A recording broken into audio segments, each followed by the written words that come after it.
आणि पत्रकार मित्र, त्याचप्रमाणे इथे बंदोबस्तात असलेल्या पोलीस मित्र,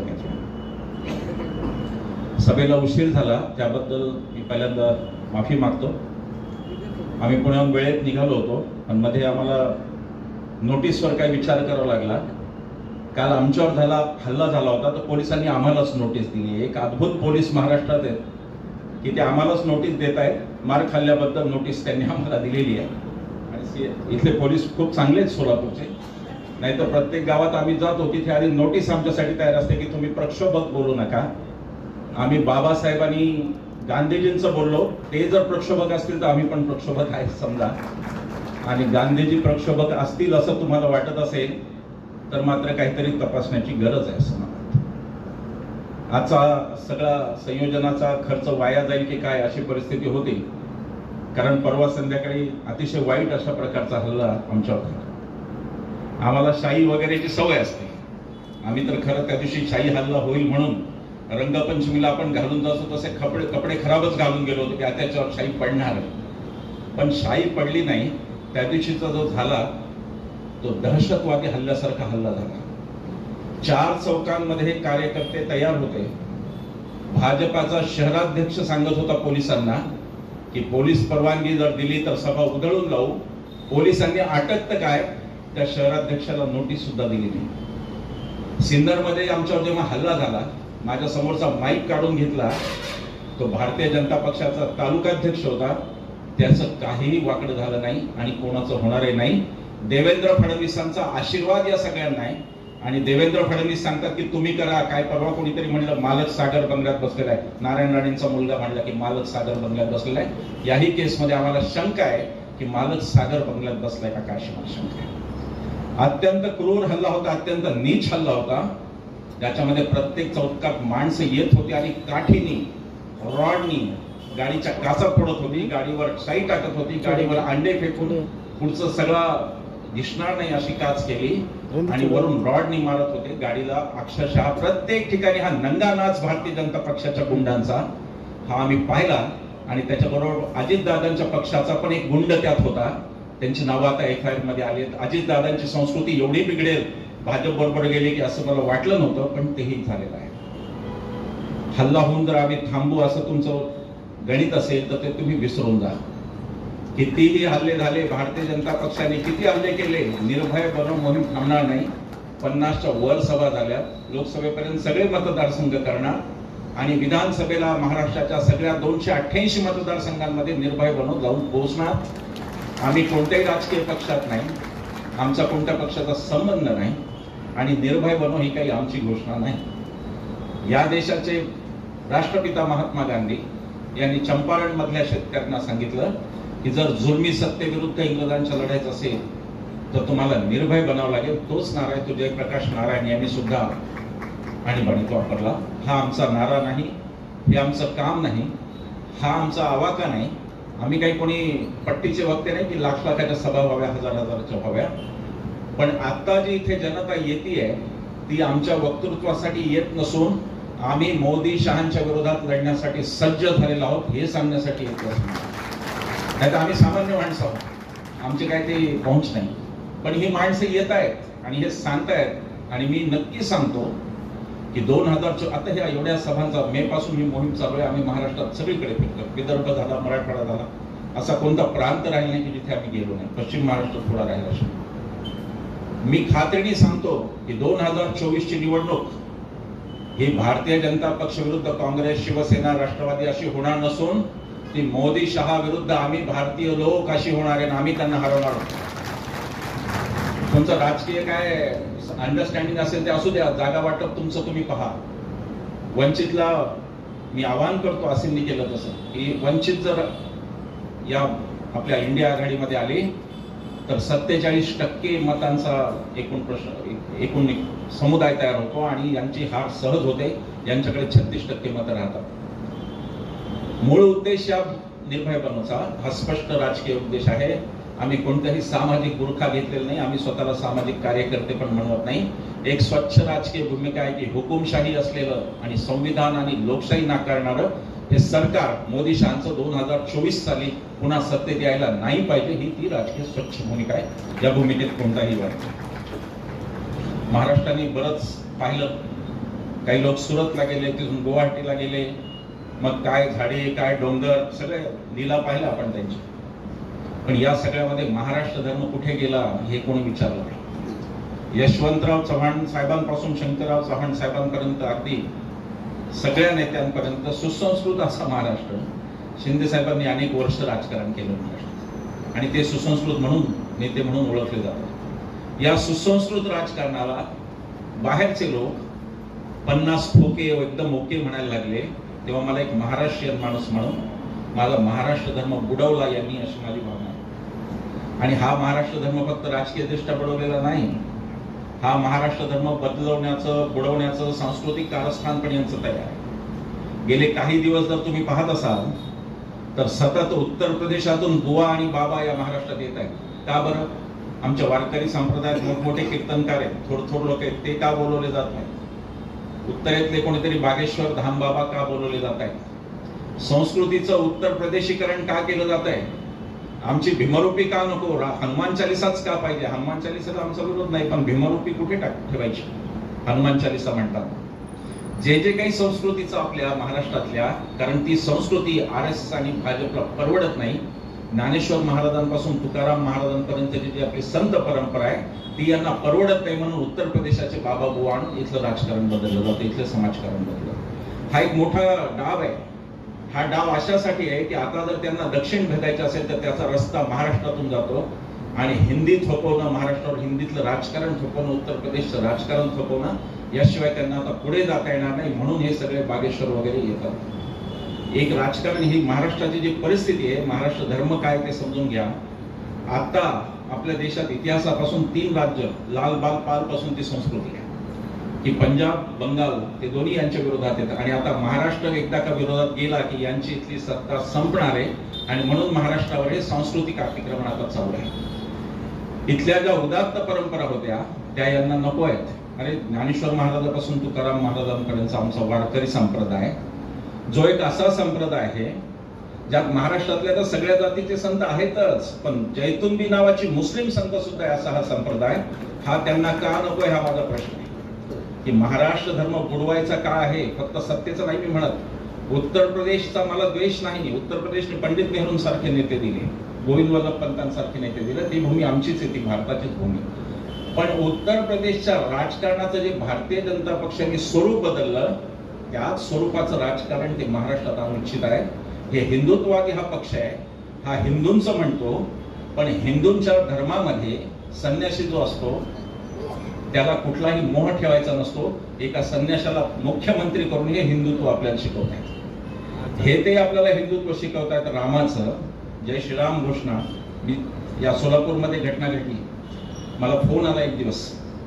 ते गृहस्थ एका निवृत्त IAS अधिकाऱ्याचे भाऊ आहेत, ते सोलापूरमध्ये स्थिर झाले, सेटल झाले. त्यांनी मला, आणि हा माणूस काय मुस्लिम वगैरे नाहीये, हा माणूस ब्राह्मण माणूस आहे. या माणसाला सकाळी फिरायला जात असताना एका टोळक्याने गाठलं आणि जय श्रीराम म्हणा नाही तर काठीने मारू म्हणून या सोलापूरमध्ये सांगितलं. या सोलापूर ते एका ब्राह्मण माणसाला सांगितलं, मुसलमान माणसाला सांगितलं असं मी समजू शकलो असतो, यांना द्वेषच आहे मुसलमान समाजाचा, पण ते ब्राह्मण समाजातल्या एका माणसाला सांगितलं की जय श्रीराम नाही म्हणलं तर हे टोळकं तुम्हाला मारेल. आज जय श्रीराम ही एक राजकीय घोषणा झालेली आहे, आणि काल आमच्यावर हल्ल्याच्या वेळेला सुद्धा ती वापरली गेली. जय श्रीराम म्हणून हल्ला झाला. जो खरा हिंदू असतो तो असा हल्ला कोणावर करत नाही.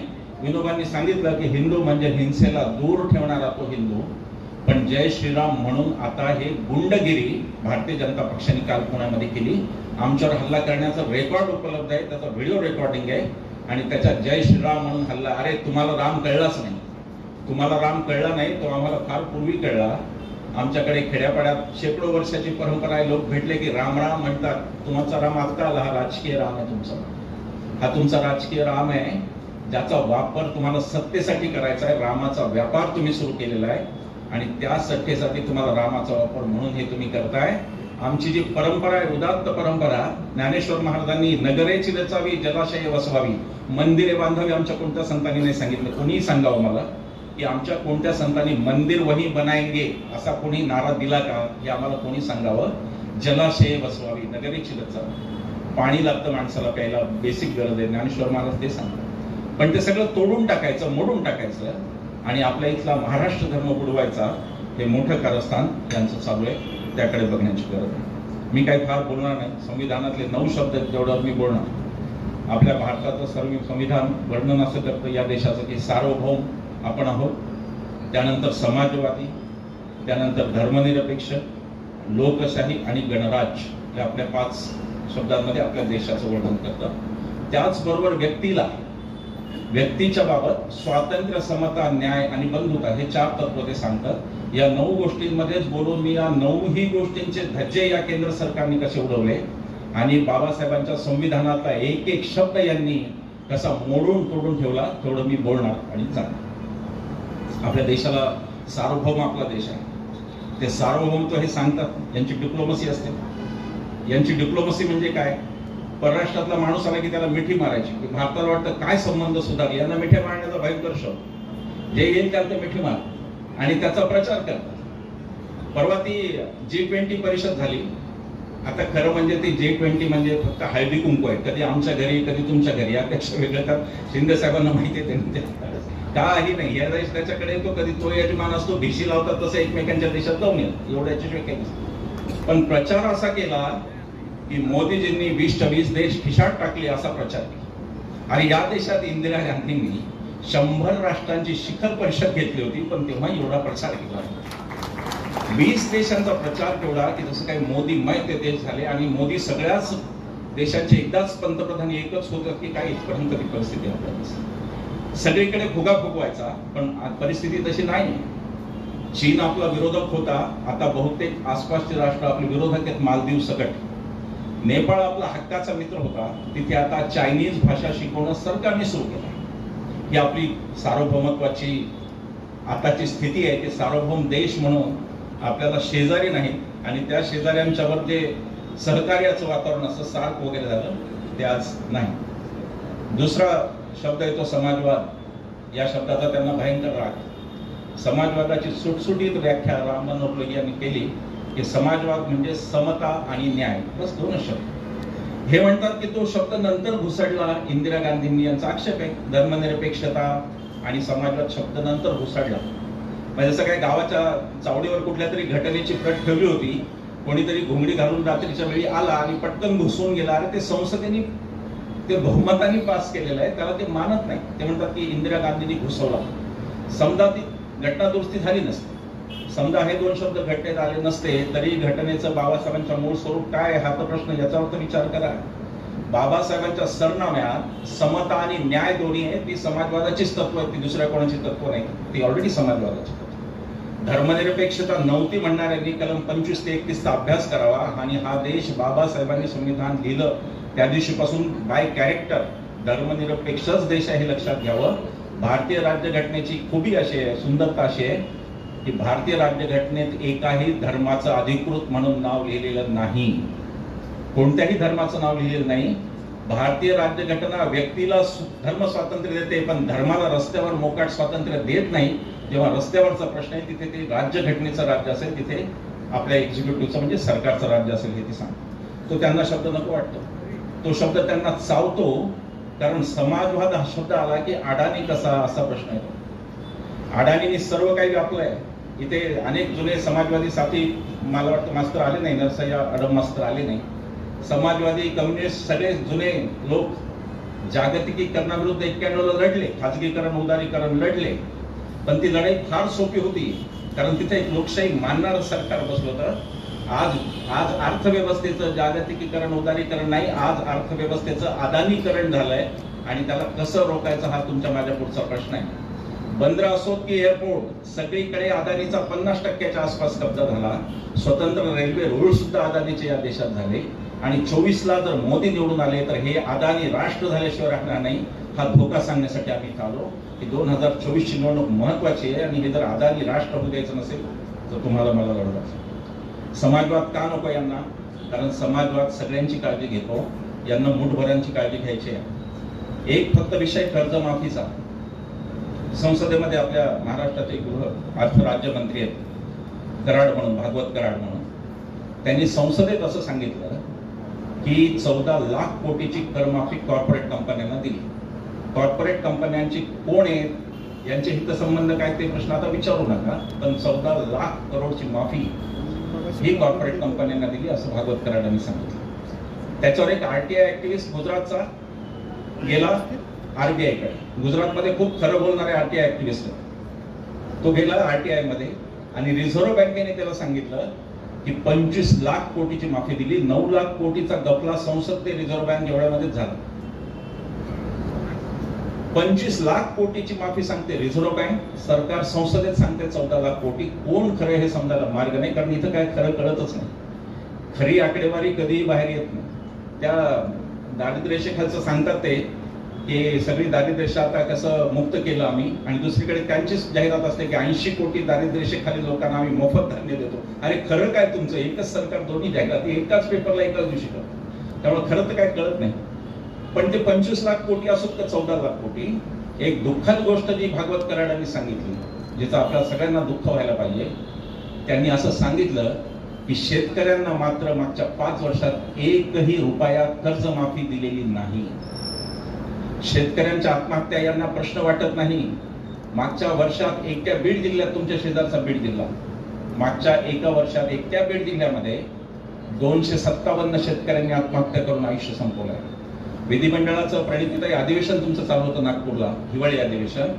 त्याच अधिवेशनात एका आठवड्यात शेजारच्या यवतमाळ एका जिल्ह्यात 5 शेतकऱ्यांनी आयुष्य संपवलं. पण या सरकारला ते महत्व वाटत नाही. बाजारभावाने शेतकरी बेजार आहे, शेतीचं अर्थकारण पूर्ण उद्ध्वस्त झाले. सोयाबीनचे भाव काय होते 9,500 10,000चे ते 4,000 झाले. आम्हाला बीडच्या सभेच्या आधी शेतकरी मित्र भेटले, त्यांना माहिती होतं मी परभणीचा शेजारचा, मी पण कापूस उत्पादक आहे. ते म्हणाले की माझी गाडी कापसाची भरून जाईपर्यंत एका दिवसात भाव 9,000वरून यांनी 6,000वर आणला. मोदींनी 10 क्विंटल मध्ये माझं 30,000चं नुकसान केलं आणि वर जखम मला म्हणजे 2,000 रुपये माझ्या खात्यात टाकतात. ही आजची परिस्थिती आहे. जे खात्यात पैसे येत आहेत डायरेक्ट बँक ट्रान्सफर, त्याच्या मागे लूट आपल्याला कळत नाही की लूट किती होती, आणि म्हणून ते प्रलोभन म्हणून आपल्या खात्यात येतात, हे आपण लक्षात ठेवलं पाहिजे. शेतीमालाचे भाव पाडायचे, कांदा असो, टोमॅटो असो, कोणतंही पीक घ्या, एकाही शेतकऱ्याला सुख नाही. कारण प्रत्येक शेतीमालाच्या भावाशी हे खेळतात, व्यापाऱ्यांसाठी हे खेळतात, आणि जेव्हा गरज असते तेव्हा निर्यात बंदी करतात, गरज नसते तेव्हा निर्यात बंदी काढून टाकतात. हे सरकार शेतकऱ्यांच्या बाजारभावाशी खेळत आहे, आणि म्हणून हे सरकार जाणार आहे. मोदी आणि शहांना शहरी समाज पुण्या मुंबईतला घालवणार नाही, त्यांना ग्रामीण भागातला शेतकरी घालवणार आहे. कारण त्याच्या पोटावर डायरेक्ट त्यांनी थेट पाय दिलेला आहे, आणि म्हणून शेतकरी समाजांना घालवणार आहे, कष्टकरी समाजांना घालवणार आहे. इंडियन एक्सप्रेस मध्ये परवा पार्थ सारथी विश्वास आमच्या पुण्याचे फार चांगले पत्रकार, त्यांनी एक रिपोर्ट केलाय, तो अत्यंत डोळे उघडणारा रिपोर्ट आहे की आतापर्यंत शेतकऱ्यांच्या आत्महत्या होत्या, आता शेतमजुरांच्या आत्महत्या फार मोठ्या प्रमाणावर सुरू आहेत महाराष्ट्रात. शेतकऱ्यांच्या तर आत्महत्या होतच होत्या, लाखोच्या संख्येने देशभरात त्या झाल्या, पण आता शेतमजुरांच्या आत्महत्या ही गंभीर समस्या झाली आहे. लक्षात ठेवा, शेतमजूर हा सगळ्यात कष्ट करणार आहे की त्याला सगळ्यात कोणत्याही प्रकारचं काम त्याला जमतं, पण तो घटक सुद्धा जर आता आत्महत्या करत असेल तर देशात काय स्थिती आहे हे लक्षात घ्या. यांचं अर्थकारण लक्षात घ्या. कामगारांचे कायदे बदलले, अनेक गोष्टी सांगता येतील, फार काही त्याच्यावर बोलावं असं नाही. पण समाजवादानंतरचा यांना दुसरा शब्द खटकणारा म्हणजे धर्मनिरपेक्षता. त्यांना त्या शब्दाची फार भीती आहे. मग मध्येच ते पंथनिरपेक्षता वगैरे वगैरे करणार, कारण यांचं सगळं राजकारण धर्मावर अवलंबून. महात्मा गांधींना का मारलं? 55 कोटीचे बळी वगैरे थाप होती. 55 कोटीचा विषय फार उशिरा आला होता, तो फार नंतरच्या काळात आला. महात्मा गांधींची हत्या याच्यासाठी केली की महात्मा गांधी जिवंत होते तोपर्यंत यांना धर्माचं राजकारण हे करूच शकत नव्हते. ना इस्लाम धर्माचे करू शकत होते, ना हिंदुत्ववादी, आणि जिनांनी त्यांचं घेऊन मोकळे झाले होते पाकिस्तान. पण हिंदुत्ववादी राजकारणात जर सगळ्यात मोठा अडसर कोण होता तर ते महात्मा गांधी होते, म्हणून यांनी गांधीजींना मारलं. 55 कोटी वगैरे सगळ्या बोगस घोषणा आहेत, 55 कोटी खोटं आहे. 55 कोटीची कथा फार नंतर आली. मुळात भारताला स्वातंत्र्य मिळालं त्यावेळेला आपल्या खजिन्यात 300 कोटी रुपये होते, ज्यातले 225 कोटी भारताच्या वाट्याला आले आणि 75 कोटी पाकिस्तानच्या वाट्याला गेले. त्यातही 20 कोटी आपण देऊन बसलो होतो, आणि नेहरू आणि पटेल असं म्हणत होते की बाकीचे द्यायला नको, कारण पाकिस्तान काही अशा आतंकवादी हालचाली करत होता काश्मीरमध्ये. आणि गांधीजींचं फक्त एवढंच म्हणणं होतं की हा जो 55 कोटीचा करार तुम्ही 75 कोटीचा केला, तो करार भारताने स्वतंत्र भारत म्हणून कोणत्या तरी दुसऱ्या राष्ट्राशी केलेला पहिला आंतरराष्ट्रीय करार आहे आणि तो जर मोडला तर जगभर आपली नाचक्य होईल, एवढंच गांधींचं म्हणणं होतं. 55 कोटीचा मारण्याचा काही संबंध नाही. पण यांची जी विचारधारा तिला गांधीजी परवडले नसते. यांची जी विचारधारा, हिंदू महासभेला मिळणारे खासदार नंबर आश्चर्यकारक आहे. हिंदू महासभेला पहिल्या सार्वत्रिक निवडणुकीत 4 खासदारांची पदं मिळाली, 4 जागी निवडून आले. नंतरच्या निवडणुकीत 2 आले, त्याच्यानंतर निवडणुकीत 1 आले, त्यानंतर 0 आले. सावरकरांच्या हयातीत ही सगळी पडझड झालेली आहे.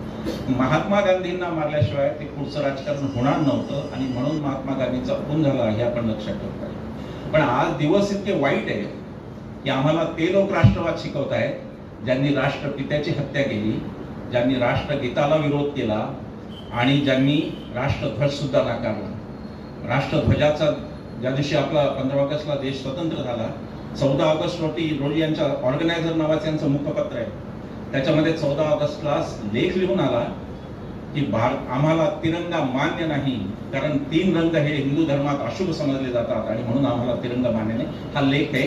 ते आता आपल्यालाच सांगतायत घर घर तिरंगा, हर घर तिरंगा. आता ते आपल्याला सांगतात अरे आमच्याकडे 42 पासून तिरंगा आहे, चले जाओ आंदोलनापासून आमच्याकडे तिरंगा आहे. तुम्हाला आत्ता नवीन कळला.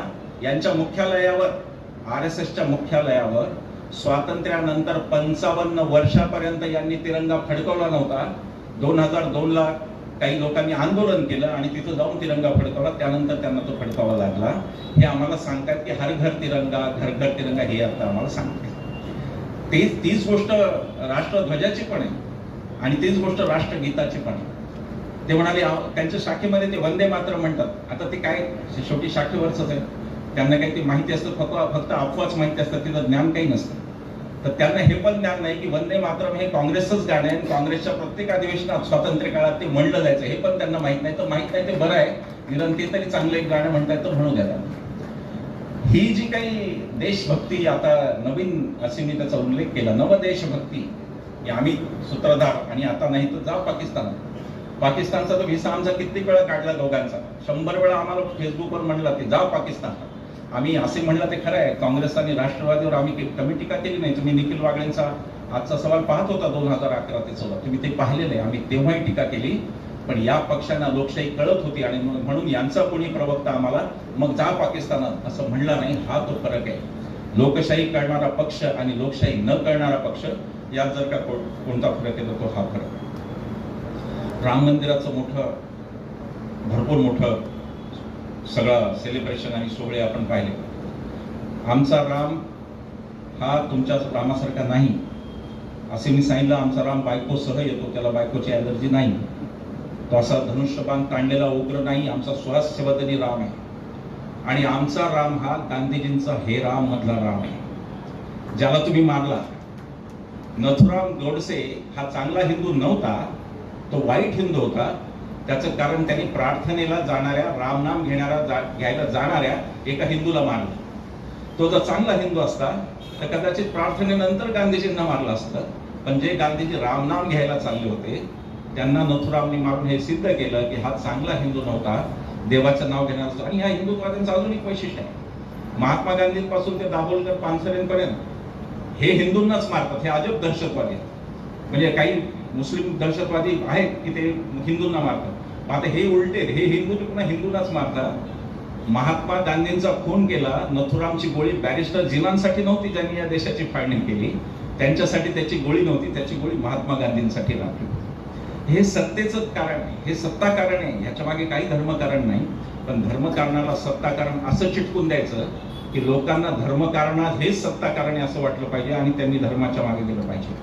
पंतप्रधान स्वतः म्हणाले बजरंगबलीचं नाव घ्या आणि मतदानाचं बटन दाबा. पंतप्रधान म्हणाले. याच गुन्ह्यासाठी बाळासाहेब ठाकरेंना रमेश प्रभूंच्या केसमध्ये 6 वर्ष निवडणूक लढवायला तर काय मतदानाला पण बंदी केली होती, पण निवडणूक आयोगाची हिंमत झाली नाही की ह्या विधानावर पंतप्रधानांवर कारवाई व्हायला पाहिजे होती. त्यांना निवडणूक लढवण्यासाठी, मतदानासाठी अपात्र ठरवायला पाहिजे होतं. आचारसंहितेप्रमाणे धर्माचा प्रचार करता येत नाही, पण ते झालं नाही. आता ही गोष्ट वेगळी की बजरंगबलीनेच यांच्या पक्षाच्या डोक्यात गदा घातली, ती गोष्ट वेगळी. आता रामही यांच्या पक्षावर बरोबर बाण चालवून आले 2024ला, याबद्दल आमच्या तरी मनात कोणती शंका आहे. पण हे होत आहे, धार्मिक राजकारण होत आहे. यांना लोकशाही अजिबात आवडत नाही. तिसरा संविधानाचा शब्द, चौथा लोकशाही, भारतीय संविधानाचा आत्मा आहे, तो शब्द तर यांना अजिबात आवडत नाही. विकृत राजकारण देशाचं तीही फेज चालू आहे. या देशाच्या इतिहासात, 75 वर्षाच्या इतिहासात कधीही 160 खासदार एकाच दिवशी एका वेळी निलंबित झाले नव्हते. यांनी तेही करून दाखवलं. मोदीजींच्या नावावर खूप सारे रेकॉर्ड्स आहेत. मोदीजी सगळीकडे दिसतात असं सांगितलं, पत्रकार परिषदेत दिसत नाही. ते एक रेकॉर्ड आहे त्यांच्या नावाचं. मौनी बाबा म्हणून ज्या मनमोहन सिंगांना म्हणाले, त्यांनी त्यांच्या 10 वर्षाच्या काळात 117 पत्रकार परिषदा घेतल्या. 117 पत्रकार परिषदा मनमोहन सिंगांच्या आहेत रेकॉर्डवर, मोदीजींची एकही नाही. खरं म्हणजे आपल्या देशाला काय झालंय तेच मला कळत. तरी मोदीजी म्हणजे प्रचंड मोठे नेते, ते मात्र मौनी बाबा. आपला देश म्हणजे मनमोहन सिंगाचा, तुम्ही सरकारमध्ये काम केलं त्यांच्या, तुम्हाला माहिती आहे, शिंदे साहेबांना माहितीच आहे ते सरकारमध्ये. मनमोहन सिंग हे एक असे पंतप्रधान होते ज्यांनी 6 कायदे असे आणले ज्यांनी या देशातल्या सामान्य माणसाचं भविष्य बदलून गेलं. पहिला कायदा अन्न सुरक्षा कायदा, या देशात कोणी उपाशी राहू नये, फूड सिक्युरिटी मनमोहन सिंगांची. भूमी अधिग्रहण कायदा, शेतकऱ्यांना चौपट मोबदला देणार. तोपर्यंत सेक्शन 4च्या नोटीस आणून सरकार कसं जमीन ऍक्वायर करत होतं मी सांगायची गरज नाही. पुनर्वसनाच्या लढ्यातले अनेक लोक इथे कदाचित सरपंच लढलेले आहेत. तो कायदा भूमी अधिग्रहण मनमोहन सिंगांचा. त्याच्यानंतर RTI, राईट टू इन्फॉर्मेशन, लोकांना सबल करणारा माहिती अधिकार कायदा मनमोहन सिंगांचा. शिक्षणाचं सार्वत्रिकीकरण करणारा RTE, राईट टू एज्युकेशन, तो मनमोहन सिंगांचा. वनाधिकार, आदिवासींना वनाधिकार, हाही मनमोहन सिंगांचा. या 6 कायद्यांनी सामान्य माणसाचं आयुष्य बदललं. पण भारतातला बुद्धी दारिद्र्य इतकं फुटून आलंय आपल्या देशाला, मला कळत नाही की एवढे सगळे करणारा माणूस तो मात्र मौनी बाबा, आणि ज्याच्या पदवीचाही पत्ता नाही तो मात्र विश्वगुरु म्हणतो. ज्यांनी काही केलं नाही. माझं आव्हान आहे भारतीय जनता पक्षाला, नरेंद्र मोदींना माझं आव्हान आहे की त्यांनी लोकहिताचे संसदेत काय कायदे केले, 4 कायदे त्यांनी दाखवावेत आम्हाला. काहीतरी नावं बदलून टाकायची कार्याची, भारतीय दंड संहितेचं काहीतरी संस्कृत नाव करायचं, तीच सगळं म्हणजे जुन्या बाटली नव्या बाटली जुनीच दारू भरायची, ती माझ्या नावाने पत्ता नाही. त्यांना शक करता व्हायचं. संविधान म्हणजे पार्लमेंट नवी ती माझी, कालला आपण पाहिलं ते जुनी पार्लमेंट पण दुरुस्त करता येईल. पण नेहरू आणि गांधी यांचं काही ठेवायचंच नाही. नेहरू तर सगळ्यात पापी मनुष्य, त्यांची तर इतकी निर्भत्सना यांनी कधीच कोणाची केली. मी नेहमी भाषणामध्ये सांगतो की नेहरू हा माणूस सोन्याचा चमचा घेऊन जन्माला आला तोंडात, पण मरताना त्याच्या नावावर एकही 7-12 नव्हता. असा एकमेव माणूस भारतीय राजकारणातला पंडित. पण ते नेहरूंवर अश्ला टीका करायची. नेहरूंचं यांना काय माहिती, आता ते मला माहित नाही, म्हणजे ते चहा विकायचा धंदा पूर्वापार होता का स्टेशन, मला माहित नाही. नेहरूंचं यांना काय माहिती आहे. पण नेहरूंवरती सतत हल्ले करत राहायचे. नेहरूंच्या सगळ्या कल्पना, आता परवा ते संसदेचं भाषण म्हणजे पोरकटपणा होता.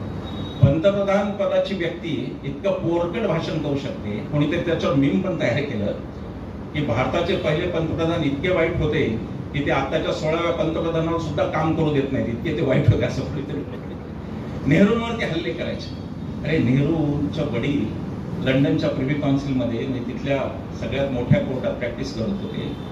आणि नेहरूंच्या वडिलांनी 1900 रुपयाला 1900 साली, इसवी सन 1900 साली 19,000 रुपयाला हवेली विकत घेतली होती सय्यद अहमद बादशाह खान यांच्याकडून. ती त्यांची त्यावेळीची कमाई होती. पंडित नेहरूंना हे शक्य होतं की ते तिकडे स्थिर झाले असते. हे पटेलांना शक्य होतं, बाबासाहेबांना शक्य. मी नेहमी म्हणतो ही सगळी मंडळी बॅरिस्टर होती आणि तरी ती इथे आली. आणि या सगळ्यांच्या पदव्या खऱ्या होत्या, खोट्या पदव्या नव्हत्या कोणाच्या. तरी ही मंडळी इथे भारतात परत आली आणि या देशसेवेत. मुद्दा असा आहे की चारित्र्यहनन करायचं, नेहरूंचा विचार संपवायचा, पटेलांचा विचार संपवायचा. आणि मीच आता शककर्ता यांचा भारत 2014 साली सुरू होतो. त्याआधी आपण सगळे जंगलात राहत होतो, आपण वल्कल घालत होतो, आपल्याकडे फोन नव्हते, आपण एकमेकांना ओरडून बोलत होतो. सगळं ते 14 साली मात्र भारत नवा तयार झाला आणि या देशात मोदीजींनी सगळं केलं अशी त्यांची मांडणी असते. म्हणून त्यांनी सांगावं मोदीजींनी की लोकांच्या उपयोगाचे असे कोणते कायदे संसदेत गेल्या 10 वर्षात झाले. भारतीय जनता पक्षाच्या कोणी हे सांगावं की कोणता कायदा असा माइलस्टोन कायदा आहे, कोणता असा एक अद्भुत कायदा आहे की ज्यांनी लोकांचं आयुष्य. मी मनमोहन सिंगांच्या 6 कायद्यांची मी यादी वाचून दाखवली. शेतकरी, शेतमजूर, कष्टकरी यांच्या हिताचा एक कायदा सांगावा कामगार कायदे कसे बदलले. सोलापूर उद्योग नगरी आहे, वस्त्रोद्योग नगरी. कामगारांच्या कायद्यांमध्ये काय अनिष्ट बदल केले त्याच्यावरती कधीतरी स्वतंत्रपणे व्याख्यान द्यावं असा तो विषय आहे. पण हे चाललंय ते असं आहे. मग त्याला जोड द्यायची. काय 14 साली त्यांनी काय केलं, अच्छे दिन वगैरे खोटे नॅरेटिव्ह आणले, ते कधी खरे झाले नाही. 2 कोटी रोजगार कुठे गेला. दर वर्षाला 2 कोटी रोजगार भारतात तयार होता, तो कुठे गेला. त्या रोजगाराचा पत्ता नाही. अच्छे दिन कोणाला आले सांगू शकत नाही. फक्त एकाच माणसाला आले, मोदीजींना. मोदीजींचं सगळं अच्छे चाललंय. सगळीकडे ते त्यांचा उदो चालतो. ते कोणाला बोलू देत नाही, स्वतः सोडून येत नाहीत. इस्रोने उडवलं चंद्रयान तरी मोदीजी. क्रिकेटची मॅच जिंकली तरी मोदीजी. मॅच हरली तर मग पॅव्हिलियन मध्ये जाऊन भेटतात, मग नंतर तिकडून. त्यांचं ते रणनीतीचा भाग आहे. कुठेही मोदीजी. इस्रोच्या वैज्ञानिकांनी ते उडवलं त्यांचं चांद्रयान, आणि इस्रोचा संचालक बोलायला आले टेलिव्हिजनवर. त्यांना मोदींनी मोजून 21 सेकंद आणि 32 शब्द बोलू दिले. नंतर लगेच मोदीजी आले. जसं काय चांद्रयान लहानपणापासून वडनगरच्या स्टेशनवर तयार करत होते एवढंच सांगायचं आहे कि मित्रों, चांद्रयान से मेरा बहुत पुराना संबंध है और मैं 7वीं में था तभी मैंने चांद्रयान बनाया था, लेकिन मैं बहुत गरीब था तो उसको मैं कहीं लेके नहीं. एवढंच सांगायचं. आणि आता फडणवीस आम्हाला सल्ला देत आहेत की म्हणे मोठ्या उच्च पदस्थानावर बोलायचं नाही. म्हणजे हल्ला झाला त्यापेक्षा दुःखद फडणवीसांची भूमिका आहे. फडणवीस म्हणताय की नाही, हल्ला झाला ते वाईट झालं, कोणी कायदा हातात घेऊ नये, पण देशाच्या उच्च पदस्थ व्यक्तींच्या बाबत बोलताना विचार करा. म्हणजे याचा अर्थ असा आहे, गर्भित इशारा आहे आम्हाला हा, की याद राखा, मोदी आणि शहांच्या विरुद्ध बोलला तर रस्त्यात तुम्हाला मारू. पोलीस वगैरे प्रक्रिया काही नाही, रस्त्यात यांची गुंड येतील, यांच्या पक्षाची गुंड रस्त्यात येतील आणि आमच्यावर हल्ला करतील. हा फडणवीसांचा आम्हाला संदेश. मी फडणवीसांसाठी नेहरूंची एक गोष्ट सांगणार आहे, कारण शाखेवर त्यांना नेहरू शिकवले नसणार आहेत. नेहरू झेपणारच नाही शाखेला, शाखा कधी शिकवणार. देवेंद्र फडणवीस ही गोष्ट तुमच्यासाठी सांगतो, लक्षात ठेवा. इथून सांगतोय सोलापुरात. पंडित नेहरूंना एकदा विचारलं होतं की तुमच्यामध्ये अनेक नेहरू आहेत. तुमच्यामध्ये एक परराष्ट्र धोरणाचा नेहरू एक मोठा समज असलेला, दुसरीकडे एक राष्ट्र निर्माता नेहरू आहे, ज्याने उद्योगांनी सुरू करतो, तिसरीकडे चाचा नेहरू आहे मुलांचा, ते पण आहे. अशा अनेक नेहरूंमधून तुम्हाला स्वतःला कोणते नेहरू आवडतात असं विचारलं. पंडित नेहरूंनी सांगितलं की मला माझ्यातला तो नेहरू आवडतो ज्याने या देशातल्या नागरिकांना एवढं मोठं अभिव्यक्ती स्वातंत्र्य दिलं की माझ्या शेजारच्या कार्यालयाच्या शेजारच्या विजय चौकात उभं राहून या देशातला सामान्यातला सामान्य माणूस, कष्टकरी हमाल सुद्धा पंडित नेहरू हा मूर्ख माणूस आहे हे म्हणू शकतो. हे स्वातंत्र्य मी दिलं. मला हे देवेंद्र फडणवीसांना सांगायचं आहे की संस्कृतीतला फरक हा आहे तुमच्या आणि त्यांच्या. तुम्ही म्हणता उच्च पदस्थानबाबत बोलायचं नाही. इथे एक आमचा पहिला पंतप्रधान होता जो म्हणत होता मला मूर्ख म्हणलं तरी चालणार आहे, हा पंतप्रधान.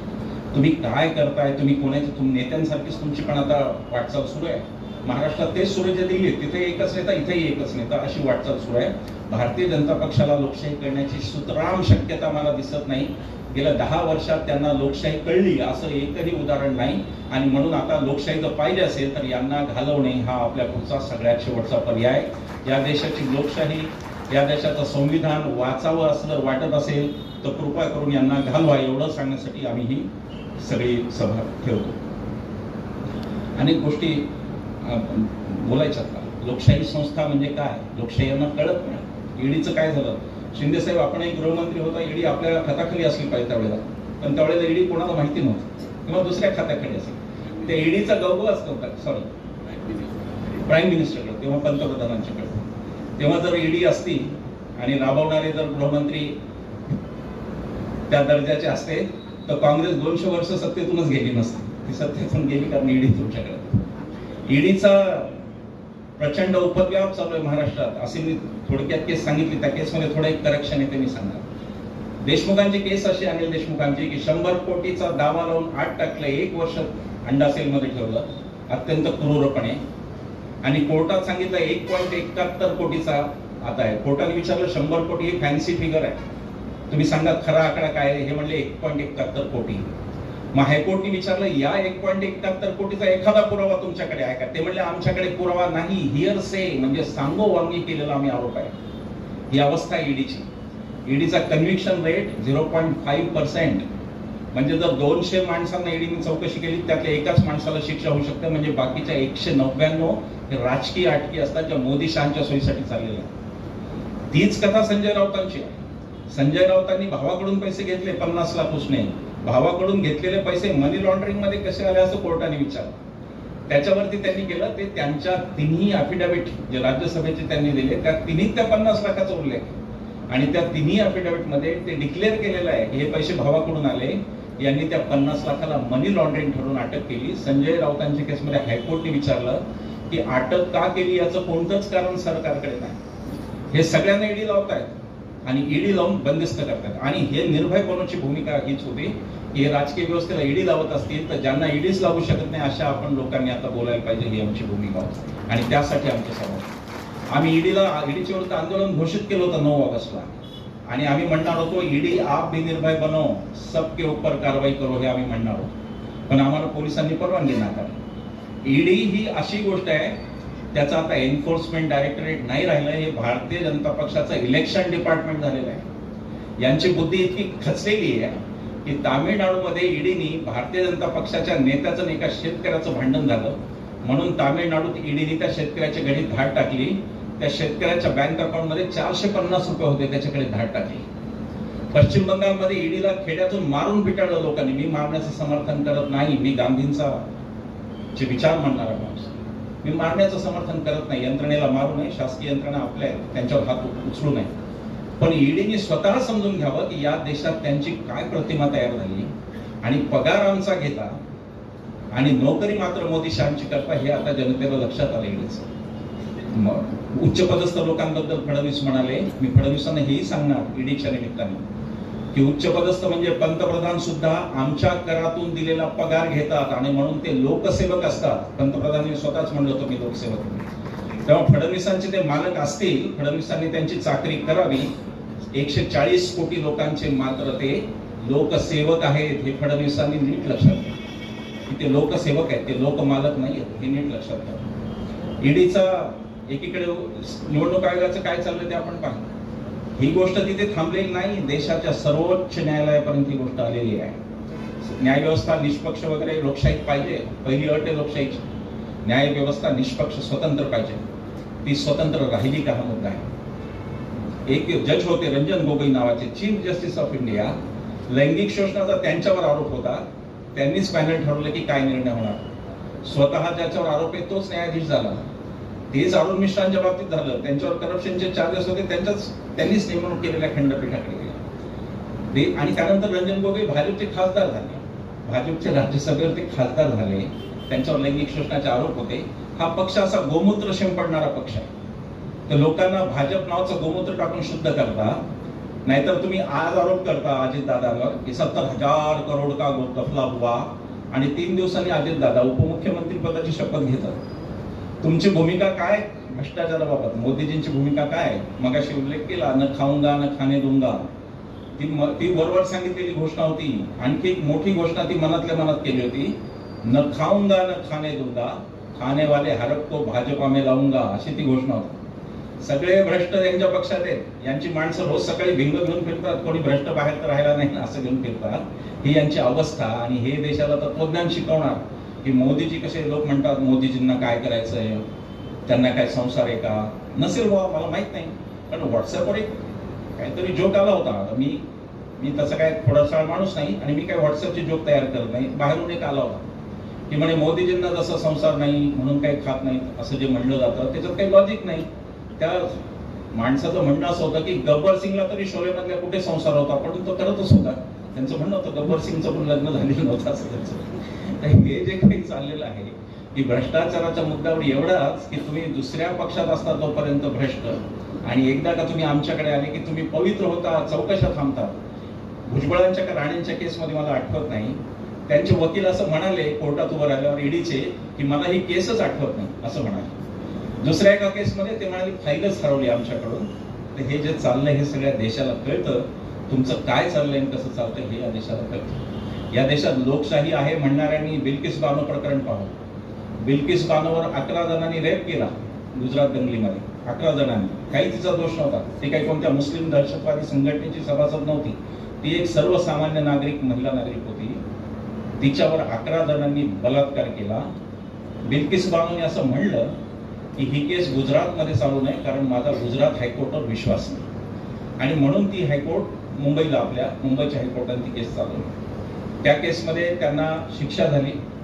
ती शिक्षा गुजरातच्या सरकारने स्वतः कोणताही अधिकार नसताना, बेसिक गोष्टी ते आयपीसी मधल्या सीआरपीसी मधल्या कोणताही स्वतःचा अधिकार नसताना गुजरातच्या सरकारने ती शिक्षा कमी करून टाकली, माफ केली, त्यांना सोडून दिली.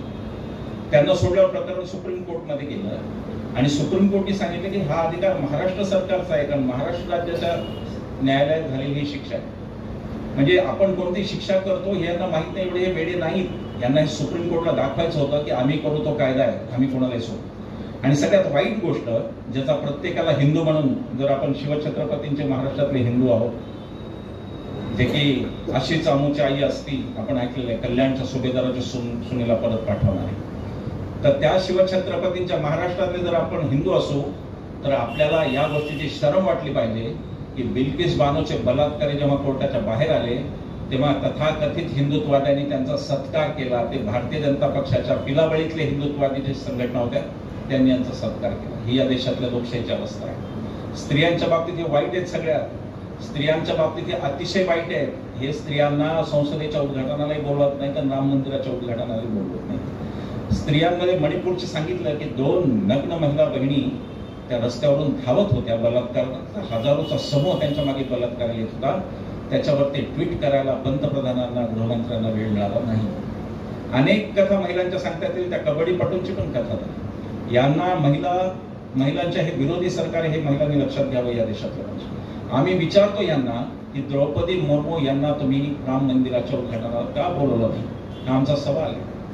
आमचा याचा सवाल आहे की संसदेचं उद्घाटन होताना राष्ट्रपती बाहेर का, त्यात तिन्ही भारताच्या त्या तिन्ही दलाच्या पण प्रमुख आहेत आणि त्या कार्यकारी प्रमुख पण भारताच्या त्या आहेत, आपले एक्झिक्युटिव्ह, त्यांना तुम्ही पार्लमेंटच्या बाहेर का ठेवला, आमचा सवाल आहे. या ज्या काही भूमिका त्यांच्या आहेत त्या अत्यंत प्रतिगामी आणि मागास भूमिका आहेत. त्या पुरोगामी महाराष्ट्रातल्या लोकांनी तरी नाकारण्याची वेळ आलेली आहे की जे काही घडतंय ते आपल्या सगळ्यांच्या समोर, फक्त बोलत कोणी नव्हता हा त्रास. प्रत्येक जणाला कळतंय काय होतंय, पण बोलत कोणी नव्हता. आता लोक बोलायला लागलेले आहेत. आता खेड्यापाड्यात जिथे जिथे यांचा मोदी रथ जातो विकासाचा, लोक प्रश्न विचारायला लागले की मोदी सरकार हटवा, जिथे भारत सरकार लिहा, कारण मोदींचं नाही भारताचं सरकार आहे, हे लोक म्हणायला लागले. आता लोकांमध्ये ती जागरूकता आली, लोक जागे होत आहेत आणि लोक यांना विरोध वेगळे करतायत, अशी आत्ताची परिस्थिती आहे. पण लोकशाही बनवणारे यांनी महाराष्ट्रातलं सरकार फोडलं, अरुणाचल प्रदेशमध्ये ते तोच धिंगाणा केला. सगळ्या राज्यांमध्ये याचा धिंगाणा चालू आहे आणि राज्य आणि सेंट्रल स्टेट, केंद्र आणि राज्य संबंध यामध्ये एवढं वाईट गोष्टी कधी घडल्या नव्हत्या तेवढ्या हात चालू. स्वातंत्र्य व्यक्तीचं ही घटनेने दिलेलं त्या शब्दाकडे येतो. स्वातंत्र्य कोणाला आहे? कोणालाही स्वातंत्र्य नाही. एक अखलाक या देशात मारला गेला झुंडीकडून, तो या संशयावरून की त्याच्याकडे गोमांस ठेवलाय असा संशय होता. ते गोमांस नव्हतं, ते नंतर झालं, पण तो मारला गेला. यांच्या राज्यांमध्ये गोव्याला गोमांस चालतं, भारतीय जनता पक्षाची सत्ता आहे, गोमांस चालतं. ईशान्येमध्ये गोमांस चालतं, पण दुसरीकडे चालत नाही. सोयीनुसार भूमिका घ्यायची. जिथे ख्रिश्चन मत आहे तिथे गोमांस हे रेग्युलर वापरलं जातं, तिथं गोमांस चालतं म्हणायचं आणि महाराष्ट्रासारख्या राज्यात आले की गोमांस बंदी करायची. रोहित वेमुलाची आठवण ठेवा. हा एक मागासवर्गीय विद्यार्थी, त्याला आत्महत्या करावी लागली होती. बंडारू दत्तात्रेय सारखा मोठा नेता भारतीय जनता पक्षाचा त्याला कारणीभूत होता रोहित वेमुलाचा. संजीव भट्ट नावाचा IPS अधिकारी, पोलिसांनी यंत्रणांनी लक्षात ठेवायला पाहिजे की या सरकारचा दृष्टिकोन काय तुमच्याबद्दल. संजीव भट्ट नावाचा IPS अधिकारी कोणत्याही कारणाशिवाय जेलमध्ये सडतोय गुजरातमध्ये.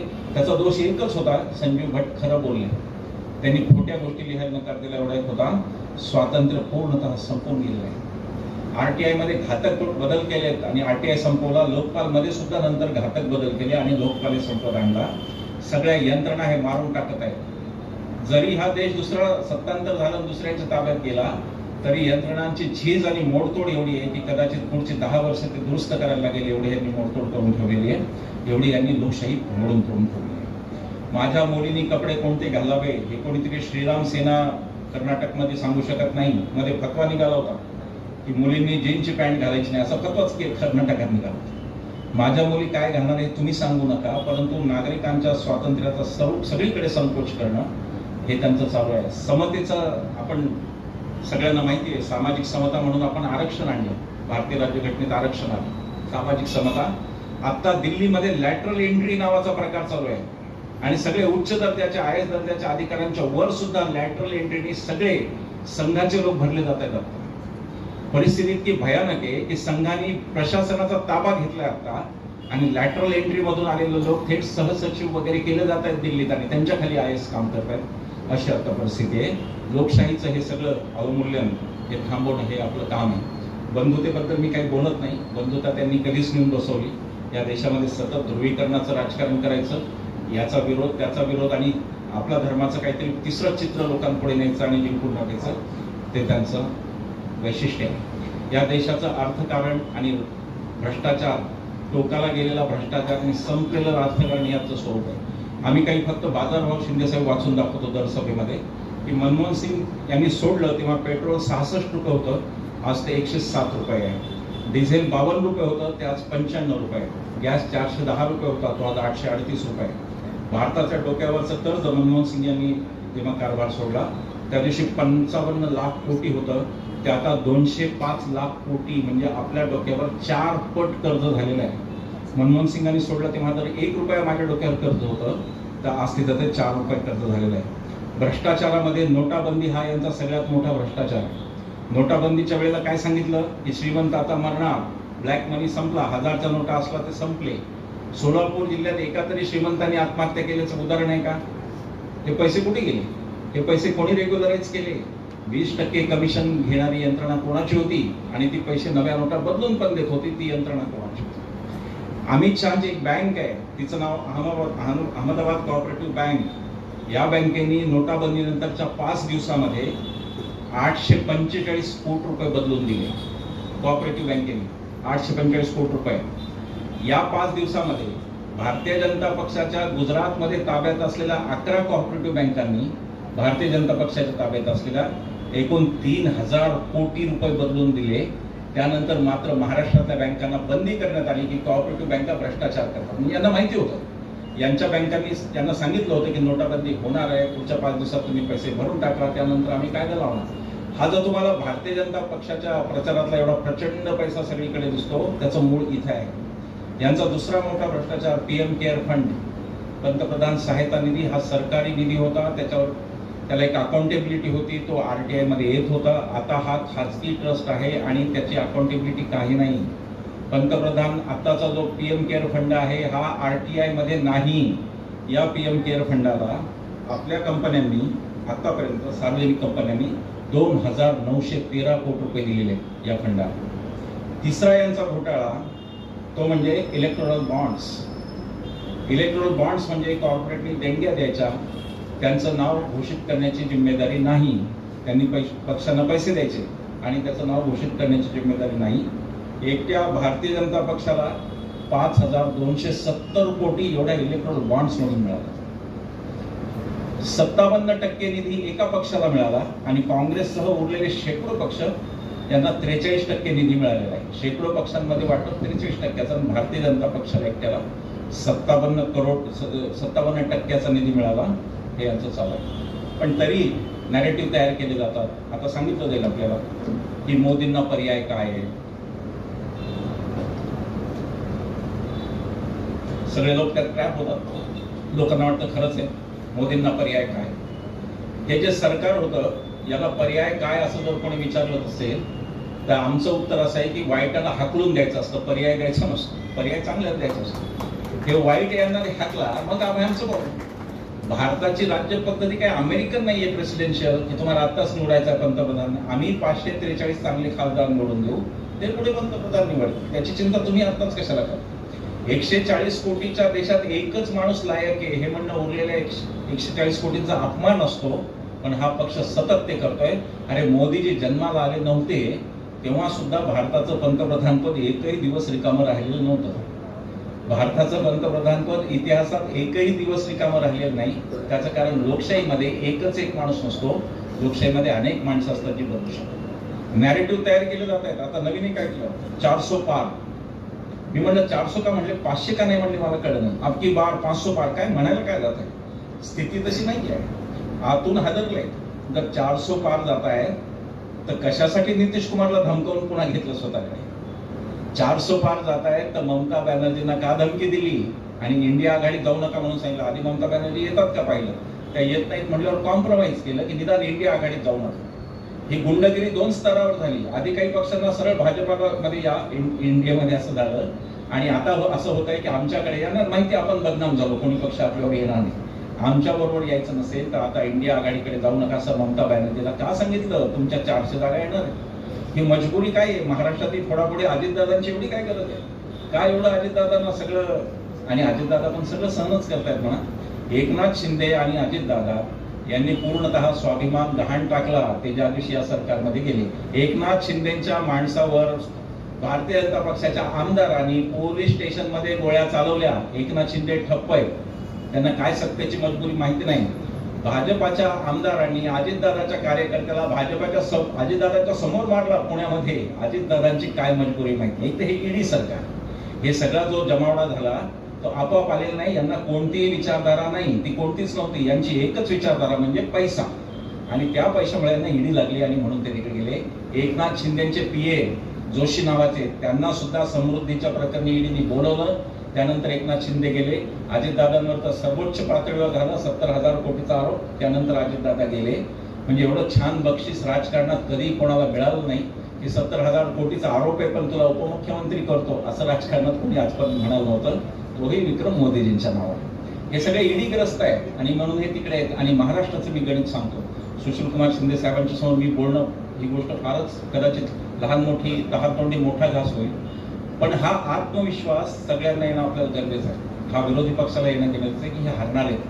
त्याचं कारण असं की 13 राज्य आता भारतीय जनता पक्षाकडे आहेत आणि 13च इंडियाकडे होते. हे बिहारचा मध्ये नितीश कुमारांनी जो ठेवलं तर 13च राज्य इंडियाकडे होते, समसमान होता. भारतीय जनता पक्षाचं प्राबल्य असलेल्या 13 राज्यांमधून 212 जागा येतात. त्या उलट जी इंडियाकडेची राज्य आहेत त्यांच्यातून 230 जागा येतात लोकसभेच्या. हाही पण विचार करण्यासारखी गोष्ट. आता हे सगळं असं झालंय की उत्तर आणि दक्षिण पूर्ण ध्रुवीकरण झालेलं आहे. उत्तर भारतीय जनता पक्षाच्या बाजूने, त्यातही दिल्ली आणि पंजाबचा अपवाद आहेच 2 राज्यांचा. हिमाचल पण अपवाद राहणार आहे. आणि दक्षिणेत भाजपाला नो एंट्री अशी आता परिस्थिती आहे. कर्नाटकचा सुद्धा त्यांचा गेला. दक्षिणेत भाजपाला जागा मिळणार नाही. उत्तरेत त्यांच्या ज्या जागा मिळत आहेत त्यांनी असं गृहीत धरलं गणितासाठी की उत्तर प्रदेश, मध्य प्रदेश, गुजरात आणि राजस्थान, मी असं धरलं की तिथे एकही कोणाचा उमेदवार येणार नाही, सगळे भाजपाचे खासदारी येतील. तरी सुद्धा हे 225चा आकडा गाठत नाही. 225च्या आसपास पण भाजप जाणार नाही. हे मी तुम्हाला आकडेवारीचा अभ्यास करून सांगतो. मी फेकाफेकी करत नाही. फेकाफेकी करत असतो तर मी दिल्लीत राहिलो असतो. मी इथं सोलापुरात आहे. मी तुम्हाला सांगतो की हे 225चा आकडा गाठत नाही. आता सगळं गणित महाराष्ट्राच्या 48 जागांवर आले आणि म्हणून त्यांना त्या महत्वाच्या. त्यासाठी ते कदाचित दादांना मुख्यमंत्री पण करतील. त्यांना विधानसभेचं काही एक पडलं नाही. आता त्यांना दिल्लीची सत्ता टिकवणे हा त्याचा अजेंडा आहे. 2025ला राष्ट्रीय स्वयंसेवक संघाचे 100 वर्ष पूर्ण होत आहेत. त्यांना त्यावेळेला सत्तेत राहायचं ना. आपल्याला हा निर्धार करायचा आहे की RSS सारख्या संघटनेला 100व्या वर्षी आम्ही सत्तेत ठेवणार नाही, हा आपल्याला निर्धार. जर आपल्या इथे बाबासाहेबांचं संविधान वाचवायचं असेल तर तो आपल्याला निर्धार करायचा आहे. आकडेवारी ही भारतीय जनता पक्षाच्या बाजूची नाही. मीडियामध्ये काही सांगू दे, काय अफवा सोडायचे ते सोडू दे, असं नाही. आत्ता परवा महाराष्ट्राचा सर्वे आला सी वोटरचा आणि कोणाचा, त्याच्यात त्यांना 20 जागा दाखवल्या आणि 28 जागा या महाविकास आघाडीला म्हणजे इंडिया आघाडीला. स्थिती तशी नाही, पण ही हाईक करतात, बबल सोडतात, फुगे सोडायचे समाज माध्यमावर. आम्ही तर 400च्या पावली भाषण करते, त्यात काही अर्थ नाही. हे पडणार आहेत, हे हरणार आहेत असं आपण गृहीत धरायचं. शेवटचा एक मुद्दा फक्त बोलणार आणि थांबणार. यांच्या अजेंडाचा एक सगळ्यात महत्वाचा भाग हा आपल्या स्वातंत्र्य आंदोलनाची तोडमोड आहे. या स्वातंत्र्य आंदोलनात ते कुठेही नव्हते आणि म्हणून त्या आंदोलनाची यांना तोडमोड करायची. एक व्हॉट्सअपवर विनोद येत होता मध्ये की पेट्रोल पंपावरचा पोरगा गाडीत कोणीतरी पेट्रोल भरत असताना म्हणतो, हो साहेब ते संघाचं योगदान पाहून घ्या. तो म्हणतो म्हणजे काय? तो म्हणतो 0 पाहून घ्या. असं एक तो व्हॉट्सअप करायचा. त्यांचं योगदान नाही म्हणून त्यांना ते मोडतोड करायचे आणि म्हणून राष्ट्रपुरुषांमध्ये भांडणं लावली जातात. बाबासाहेब आणि गांधीजींचं शत्रुत्व फार रंगवून सांगितलं जातं की ते कसे एकमेकांचे शत्रू होते, पुणेकर वगैरे सांगितलं जातं. पण हे सांगितलं जात नाही की जेव्हा गांधीजींचे प्राण जाण्याची वेळ आली तेव्हा बाबासाहेबच पुढे आले आणि पुणे करार झाला. हे मात्र ते नातं असं डिस्टॉर्ट करून तोडून मोडून दाखवायचं आणि सगळ्यांचं हायजेक करायचं. बाबासाहेबांच्या एक गोष्ट प्यारेलालजींनी लिहिलेली आहे. प्यारेलालजी हे मी सगळ्या सभांमध्ये सांगतो, तरुण वर्गासाठी आवश्यक आहे. रिपिटेशन होतं त्याच फक्त सांगणं आवश्यक आहे. बाबासाहेबांच्या एक आठवण, गांधीजींचे सेक्रेटरी होते प्यारेलालजी, त्यांनी लिहिले. गांधीजींनी असं जाहीर केलं होतं की इथून पुढे मी त्याच लग्नाला जाईल जिथे वर किंवा वधू यापैकी एक तथाकथित त्यावेळेसच्या अस्पृश्य समाजातले असते. हे गांधीजींनी सांगितलं. बाबासाहेबांचं दुसरं लग्न माईसाहेबांबरोबर झालं. तो अशा प्रकारचा विवाह होता, आंतरजातीय. आणि बाबासाहेब ते लग्न करून कारमधून जात असताना त्यांना प्यारेलालजी दिसले. बाबासाहेबांनी गाडी थांबवली, प्यारेलालजींना मिठी मारली. बाबासाहेबांच्या डोळ्यात अश्रू होते आणि बाबासाहेब म्हणाले की प्यारेलालजी, बापू जर जिवंत असते तर आज या माझ्या लग्नाला नक्की आले असते. अशा संबंध असलेल्या गांधीजी आणि आंबेडकरांचं ऐक्य होऊ द्यायचं नाही, कारण गांधी आणि आंबेडकर एक झाले की यांचं काही खरं नाही हे ना माहिती. आणि ही शक्यता आता आपल्या इथे सोलापुरात मला दिसली की शिवशक्ती भीमशक्ती पण एकत्र आणि गांधीजींच्या अनुयायी पण एकत्र. गांधीजी, शिवाजी महाराज, बाबासाहेब आंबेडकर हे ज्या दिवशी एक होतील त्या दिवशी यांची काही खैर नाही यांना माहिती आहे. म्हणून अपलाप करायचं, सतत सांगत राहायचं. सरदार पटेल पंतप्रधान झाले असते तर, निबंधाचा विषय, सूर्य उगवला नसता तर वगैरे असतात. अरे सरदार पटेलांनी आधीच काँग्रेसच्या सगळ्या नेत्यांना पत्र लिहिलं होतं की यापुढे वार्ता येईल ती माझ्या जाण्याचीच, मी आजारी असण्याची वार्ता सुद्धा येण्याची शक्यता नाही, एवढी माझी तब्येत बिघडली. असा माणूस काय पंतप्रधान पदाच्या सेलेक्ट असतो का? काकासाहेब गाडगीळ पुण्याचे अनेक वर्ष खासदार होते, पहिल्या मंत्रिमंडळात होते. काकासाहेब गाडगीळांनी आत्मचरित्र लिहिलं, पथिक नावाचं. त्या पथिकमध्ये काकासाहेबांनी असं लिहिलं की मृत्यूच्या काही दिवस आधी सरदारांनी मला बोलवलं आणि सरदार म्हणाले की तू मला 2 वचनं द्यायची आहेस. त्यातलं पहिलं वचन असं की मी मरेल त्या दिवशी दिवसभर तू जवाहर जवळ थांबशील, कारण माझ्या जाण्याचा धक्का जवाहरला सहन होणार नाही. आणि दुसरं वचन असं की तू काँग्रेस अंतर्गत जवाहरच्या गटाची साथ कधीही सोडणार नाहीस. ही म्हणणारी माणसं. या देशाच्या माणसांची महत्वाकांक्षा काय होती? सरदार पटेलांचा एक किस्सा अगदी राहवत नाही म्हणून सांगतो. वेळ झालाय मला माहिती, पण पुढच्या 5 मिनिटात मी संपून टाकतो. सरदार पटेलांचा एक किस्सा आजच्या पंतप्रधानांसाठी सांगणं गरजेचं आहे. या देशात सर्वोच्च पदावर बसणारी माणसं किती साधी होती हे सांगण्यासाठी तो किस्सा.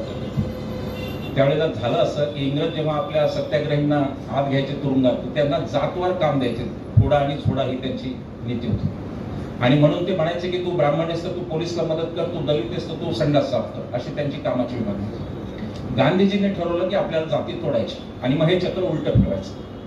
म्हणजे जो तथाकथित दलित असेल तो सगळ्यात मोठं काम करेल, सगळ्यात म्हणजे पोलिसला मदत वगैरे असं काम करेल, आणि जो ब्राह्मण असेल त्यांनी पायखाना साफ करायचं, असं ठरलं. आणि तसं सत्याग्रहींनी त्याची अंमलबजावणी सुरू केली. सरदार पटेलांनी एक पत्र लिहिलंय, त्याच्यात सरदार पटेल असं म्हणतात की बापू, मैं जब जब भी जेल में जाता हूँ तो आपका ये बामन म्हणजे महादेवभाई देसाई ये भी मेरे साथ जेल में आता है और इसलिए मुझे पायखाना साफ करने का अवसर नहीं मिलता. सर्वोच्च माणसाची आकांक्षा ही मी पायखाना साफ करून सेवा करावी हे आहे. असे एक नेतृत्व आपल्या देशाने पाहिलं. अनेक किस्से नेहरूंच्या बद्दल सांगता येतील, सरदारांच्या बद्दल सांगता येतील. आज तेवढा वेळ नाही, त्याच्यावरती एक स्वतंत्र व्याख्यान तुम्ही जमलं तर जरूर बघा. राष्ट्रपुरुषांचे परस्पर संबंध असं ते व्याख्यान 1-2 तासाचं आहे, प्रवासात कुठे असं ते. पण हे सगळं तोडून मोडून सांगायचं. सुभाष बाबूंचं भांडण रंगवायचं गांधीजीशी. काय मतभेद होते सुभाष बाबूंचे आणि काँग्रेसचे? सुभाष बाबू अध्यक्ष झाले आणि सुभाष बाबू स्वतःच्या कार्यकारिणीवरच टीका करायला लागले. ते म्हणायला लागले आमची कार्यकारिणी भांडवलदारजेने आहे, कारण सुभाष बाबू कम्युनिस्ट होते, समाजवादी होते आणि नेहरू त्यांचे त्यातले सगळ्यात जवळचे साथीदार होते. नेहरू सुभाष हा एक गट होता काँग्रेसमधला. हे दोघं सगळ्यात सख्खे मित्र होते, कारण दोघेही समाजवादी होते. तर त्यांचं नातं कसं दाखवलं जातं बघा.